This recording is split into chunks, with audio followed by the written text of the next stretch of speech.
I thought I'd do a quick video about this Prusa. I bought this one used off of Facebook Marketplace. It had some issues. Got them taken care of. It's been running for a few months now with no problems. But the Y-axis belt was loose, and when I tightened it, the bed would barely move. So I checked all of the usual things. I checked the pulleys and the belt and the everything, and it wasn't moving right. So the last thing would be the stepper motor. The stepper motor seems to spin just fine, but when under a side load, it almost won't spin at all. So I'm assuming one of the bearings inside has gone bad.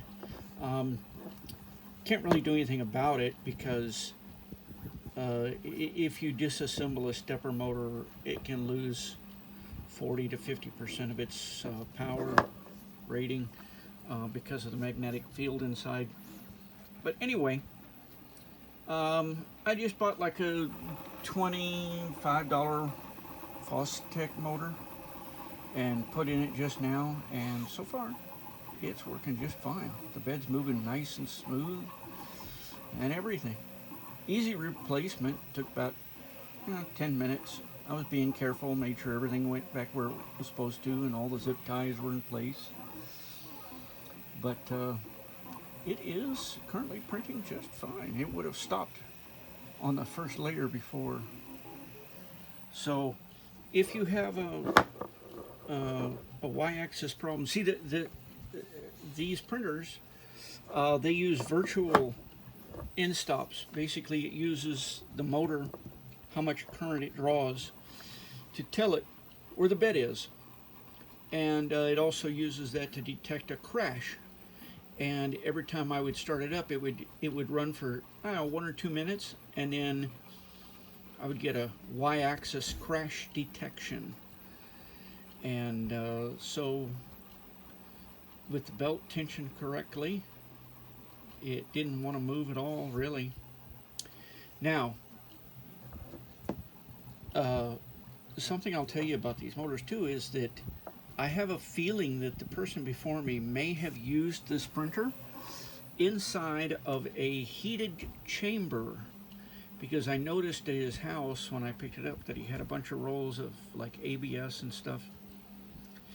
And that may have contributed to this motor dying, or it could have just been its time. Although he claimed that there wasn't that many hours on the motor. This was the motor that I bought. I mean, this is the motor that I pulled out of it. Let's see here. I will pull up. Give me just a second here. I'll pull up the one that I bought and show you. Okay, this is the one that I purchased.